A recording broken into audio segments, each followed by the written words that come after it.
A very good morning class. Hope so you all are fit and fine. Students, today I am delivering the lecture on admission of a partner chapter number 3rd. तो admission of a partner क्या है? अब नाम से ही clear है, admission मतलब कि किसी चीज का एंट्री होना, कि पार्टनर की एंट्री हो रही है, वो एडमिशन लेना चाह रहा है किसी कंपनी में या फिर किसी फर्म में।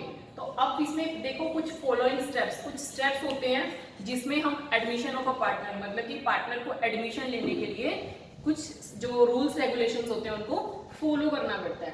फर्स्ट है इसमें when more capital is needed for the expansion of the business. एक पार्टनर की जो एडमिशन होता है पार्टनर को, वो जो फर्म होती है उसको कब जरूरत पड़ती है, या मतलब कि कब होगी। इसमें फर्स्ट है जब बिजनेस की एक्सपेंशन मतलब कि बिजनेस की जो ग्रोथ है वो उसने क्या करनी है, हाई लेवल पे करनी है। तो उसमें क्या होता है, अगर हमें ज्यादा कैपिटल की नीड है तो क्या होगा, एडमिशन होगा पार्टनर की, पार्टनर को एडमिशन के लिए एंट्री दी जाएगी।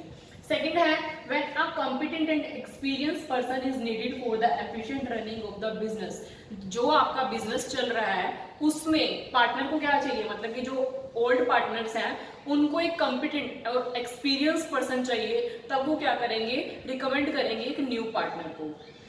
थर्ड है आपका to increase the goodwill and reputation of the business by taking a reputed and renowned person into the partnership, की अपने गुडविल को इंक्रीज करने के लिए। गुडविल क्या होती है कि जो आपका नाम है, जो आपने बिजनेस को चलाते हुए अपना नाम कमाया है, उसको इंक्रीज करने के लिए, बिजनेस की रेपुटेशन को हाई लेवल पे ले जाने के लिए हम क्या करते हैं, कई बार ये सोचते हैं कि हमें और पार्टनर्स की नीड है जो हमारे काम को क्या कर सकता है, फुलफिल वे से कर सकता है। Next is to encourage a capable employ by taking him into the partnership, कि उन्होंने क्या था, एनकरेज करना कि जो कैपेबल एम्प्लॉयज है, जिनकी नॉलेज, जिनका एक्सपीरियंस क्या है, हाई लेवल पे है, वो अपने बिजनेस के लिए उसको क्या मानते हैं, कैपेबल मानते हैं। तो उस कंडीशन में वो क्या करते हैं, एडमिशन ऑफ अ पार्टनर मतलब कि पार्टनर को एज ए एडमिशन उसको इंक्लूड करते हैं।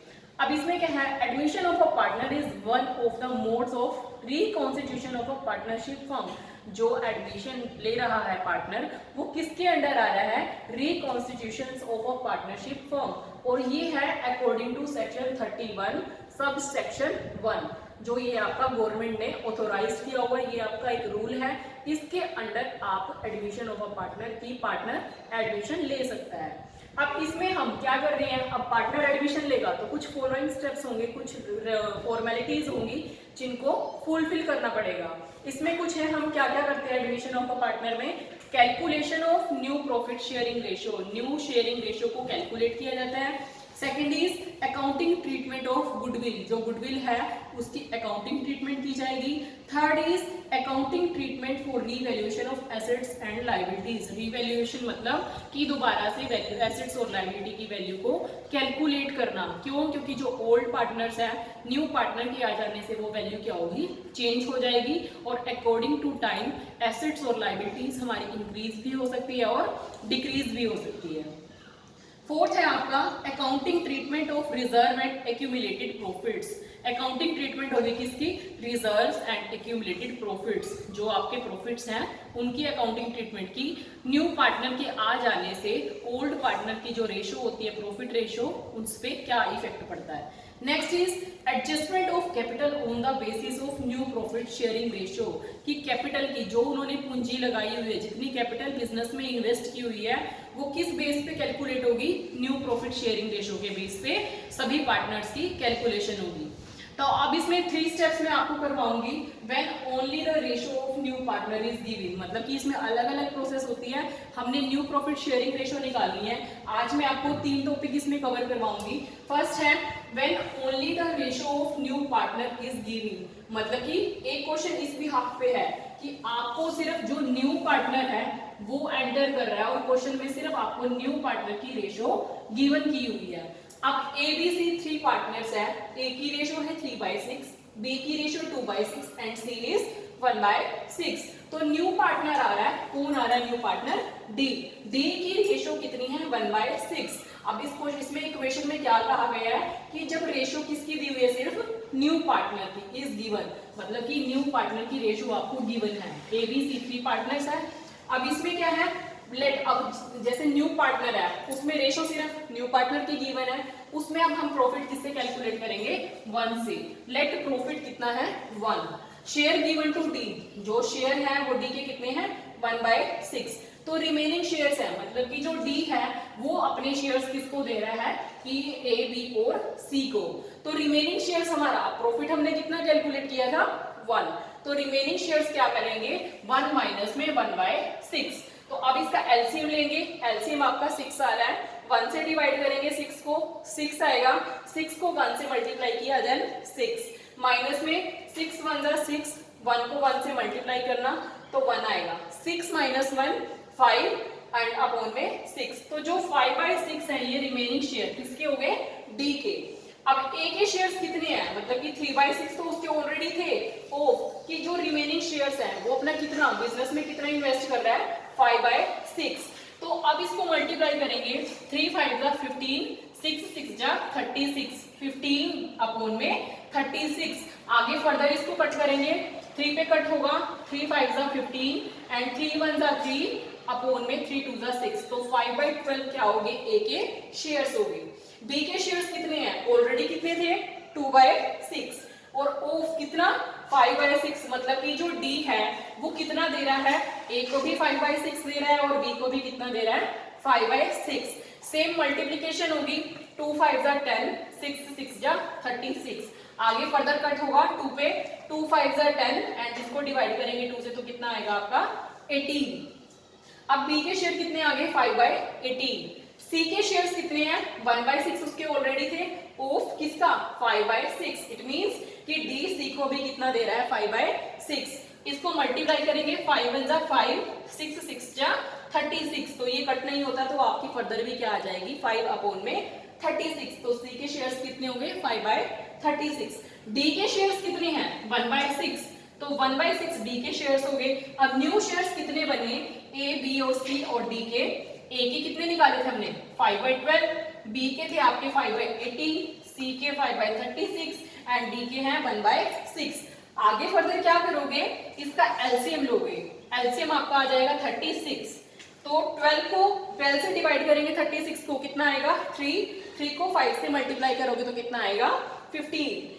नेक्स्ट 18 है, 18 से डिवाइड करोगे 36 को तो आपका आएगा 2 को 5 से मल्टीप्लाई करेंगे तो कितना आएगा 10। 36 1 जा 36, 1 आया, 1 को 5 से मल्टीप्लाई करेंगे तो कितना आएगा 5। नेक्स्ट 6 से डिवाइड करेंगे तो 6 आएगा, 6 को 1 से मल्टीप्लाई करेंगे अगेन 6। तो 15:10:5:6 कि ए की रेशो है 15, बी की रेशो है 10 और सी की है 5 और डी की आपकी कितनी होगी 6।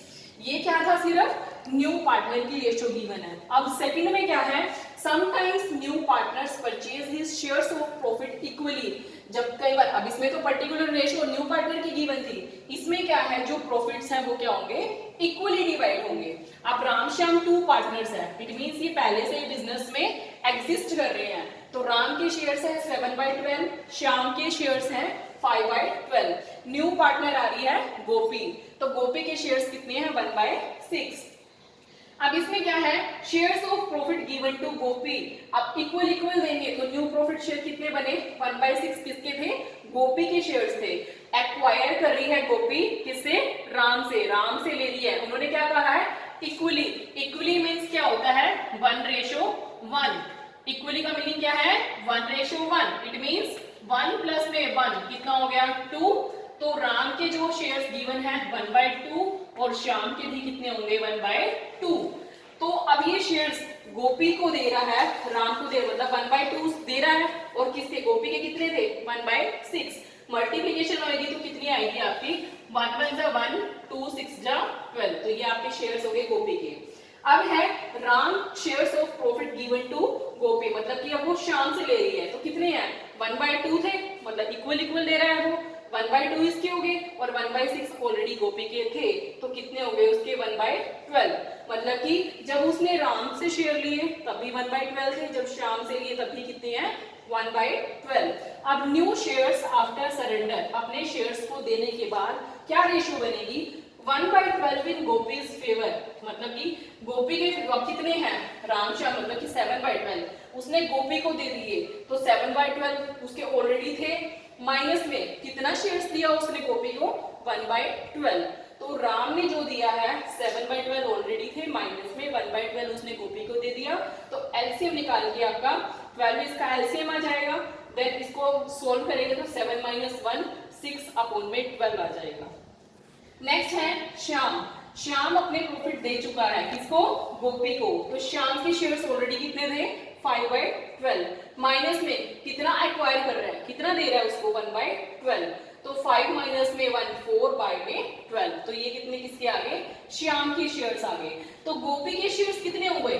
1/12 किसने दिए? राम ने। और 1/12 किसने दिए? श्याम ने।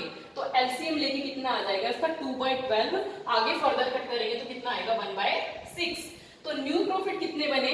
6/12 किसके? राम के। श्याम के बने हैं 4/12 एंड गोपी के बने हैं 1/6। फर्दर इसका एलसीएम लोगे तो आपका ये सॉल्यूशन निकलेगा। तो 6:4:2। आगे आप इसको फर्दर कट भी कर सकते हो।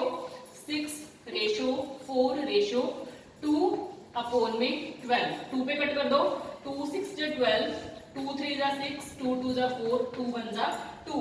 It means Ram Shyam Gopi RSG।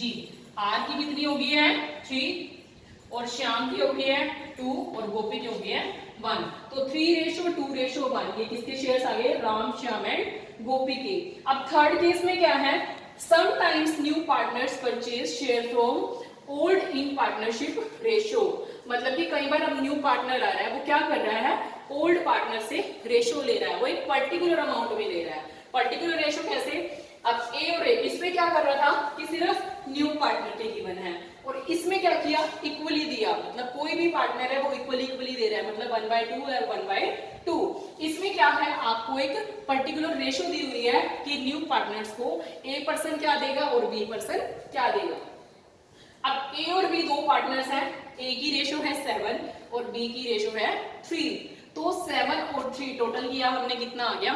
10। It means ए की शेयर्स हैं 7/10 और बी के शेयर्स हैं 3/10। तो सी एडमिशन ले रहा है 3/7, उसके ऑलरेडी शेयर्स हैं। तो ए गिवन टू सी, ए सी को कितना दे रहा है? 2/7 और बी सी को कितना दे रहा है?